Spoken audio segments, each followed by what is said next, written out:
Hello and welcome to Next Generation Online Service.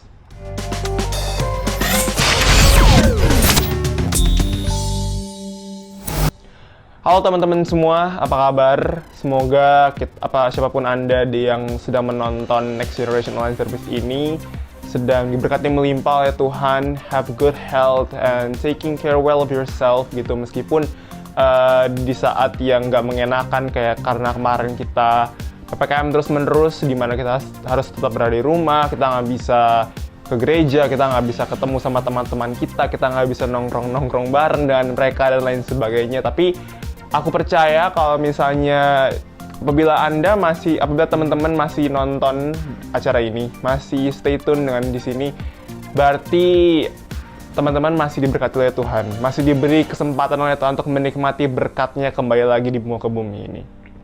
Nah, pada kesempatan kali ini aku ingin share dari Filipi 1 ayat yang ke-6.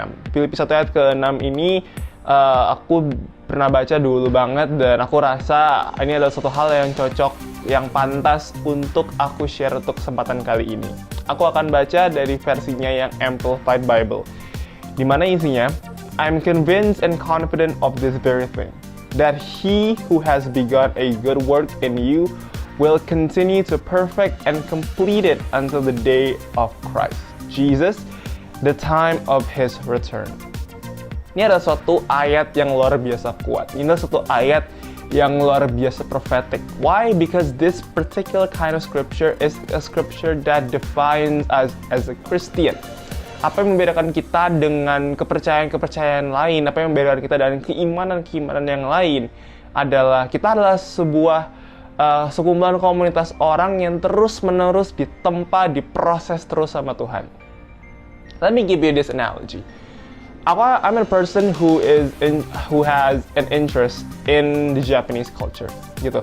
I love their car culture, obviously. Aku suka their idea of technology. I like the way how complicated their public transit is where form and so on. But particularly, I'm so interested with their history.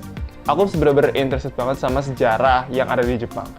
And kalau kita ngomongin sejarah Jepang, masa kita bisa lupain yang namanya samurai. Samurai is a warrior in Japan.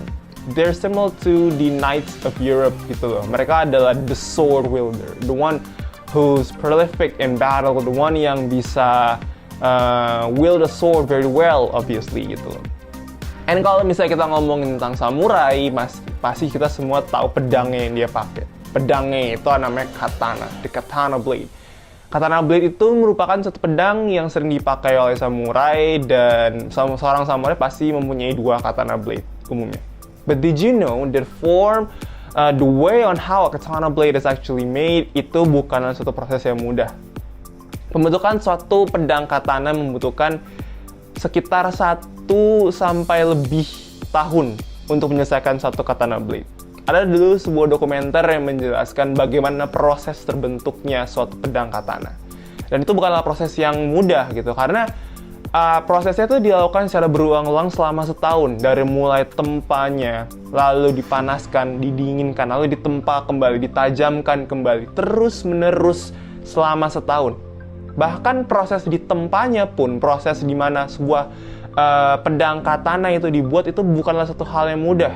Perlu satu hal yang konstan dan terus-menerus, dan itu membutuhkan sangat banyak waktu, sangat banyak energi. Karena prosesnya aja bisa saja lebih dari 1 tahun hanya untuk satu pedang katana. Dan jelas kalau kita nonton di film-filmnya atau kita baca-baca di dokumenter-dokumenter, mungkin di Wikipedia atau di buku dan lain sebagainya, kita semua tahu kalau pedang katana merupakan salah satu pedang yang cukup terkenal di dunia akan ketajamannya dan betapa lihainya itu dipakai oleh samurai. But did you know that sebenarnya meskipun setajam-tajamnya katana, kalau the wielder-nya aja itu nggak jago untuk dalam bagaimana cara memakai pedang tersebut, maka pedang itu ya nggak akan mengalami full potentialnya. Similar to this blade is how we run our life as a Christian, gitu loh. Jadi seorang Kristen tuh nggak mudah. Kita kan setiap hari bakal ditempa terus sama Tuhan. Kita bakal setiap hari diproses terus-menerus oleh Tuhan. Sama yang dibilang apa yang di ayat ke-6 ini, di mana sang penulis dari kitab ini pun, I am convinced and confident to this very thing, that he who has begun a good work, he who started it in you, in us, will continue to perfect and complete it. Kalau kita dalam analogi kali ini ya, di sini kan itu di Alkitab ini tulisan he menggunakan H kapital, berarti Tuhan. Kalau misalnya kita ambil analogi kayak baik tadi kita pedang katana, kita tuh pedang katana dan Tuhan itu adalah penempanya. Tuhan is the sword master. He's the blacksmith, the one who created the sword gitu. Dan dia akan terus menerus menempa kita. Karena at first when he began a good work dalam pedang tersebut, dia akan terus melakukannya. Dan terus menerus dan menerus sampai akhirnya kita tajam. Sampai akhirnya kita lihai. Sampai akhirnya kita mulai mendekati ke arah kesempurnaan, di mana yang didambakan oleh semua orang dan direncanakan oleh Tuhan. Tapi kembali lagi sama yang sebelumnya aku bilang tadi, percuma juga kalau misalnya kita di tempat terus dan menerus, tapi yang penggunanya, the wielder itself, juga nggak lihai dalam penggunaannya. You can find every skill you can find di dunia ini. Banyak banget sekarang ada webinar yang untuk melatih soft skill kalian. Banyak ada hal-hal yang melatih on how would you make decisions and how you do this and that and so on. But believe me, percuma kalau kita ngelakuin hal itu kalau kita nggak dikontrol sama Tuhan. Tuhan yang nempa kita, and He has the right to use us. He has the right to wield us. Gitu loh. Nggak bisa kita strive in our life gitu kalau kita hanya mengandalkan satu hal yang nggak berasal dari Tuhan. Kenapa? Karena dia yang nempa kita. And life is not going to be easy gitu loh. Iya kan?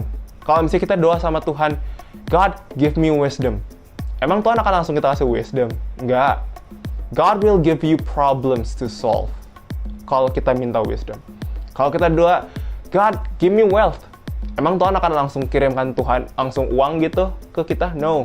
God would give us a job to do for that wealth. Every decision that we made, every step we made in our life, after we ask to God, after we request to God, Tuhan nggak akan kasih kita simple and easy solution. He will give us problems to do. He will give us tasks to do. He will give us insane amount of troubles to complete it, to solve. Dan ini semua kenapa? Kembali lagi ke ayat 6 tadi. Kalau dia udah commit to do a good work for us, maka dia akan terus tempa kita. Maka dia akan terus shape kita. Maka dia akan terus form kita. Dan dia nggak akan berhenti sampai saatnya sampai saat kita mencapai titik kesempurnaan. Dan kapan titik kesempurnaan itu? Di saat kita bertemu sama dia kembali di surga. Di saat dia bersama-sama dengan Tuhan lagi. Dan selama hari itu belum datang, maka kita akan terus ditempa. Dan apakah berat? Ya, akan berat. But then again, kalau tertarik ular, kita tertarik kembali lagi dengan apa yang tadi kita analogikan dari pedang katana tersebut. Itu kan kegunaannya juga buat kita juga. A sword wielder will not use a blunt sword. A sword wielder will use the perfect sword. Mereka kan pasti pilih pedang yang paling tajam. Pedang yang most likely would cut rather than just wound. Gitu loh. And that's life as a Christian. Dimana kita akan terus ditempa, dimana kita akan terus berjalan bersama Tuhan gitu. Every step of the way, because He's the sword wielder. He's the blacksmith of our life. Dan dia nggak akan berhenti until He created that perfect sword. Until He perfected that perfect human. Mari kita berdoa. Bapak, kami sangat bersyukur dan berterima kasih atas kasih karunia-Mu. Aku bersyukur kalau misalnya Engkau masih care dengan kita by giving us problems, God. For most people, problem is a problem, but for us, problem is a blessing, Tuhan. Kenapa? Karena kami percaya kalau misalnya Engkau mengirimkan kami permasalahan, it means that you care for us. It means that you want to shape us. It means that you want us to grow, Father God. And I would like to say thank you for that. No matter what comes in our way, we know that you know our limit gitu. Gak mungkin Engkau memberikan suatu hal kami yang sangat kami tidak bisa gitu. Karena You are the one who started the good work in us. You know our limit and you want us to push that limit further. But you don't force us because you know the best for us, Father God. Terima kasih Bapak, terima kasih Yesus. Aku berdoa biar siapapun yang nonton ini yang sedang dialami oleh masalah, yang sedang ditempa dalam pressure Bapak, aku percaya kalau misalnya kekuatan akan turun dari Engkau pada mereka dimanapun mereka berada ya Tuhan. Aku percaya kalau misalnya apa problem yang mereka alami sekarang akan selesai dan new wisdom akan ke-unlock untuk mereka ya Tuhan.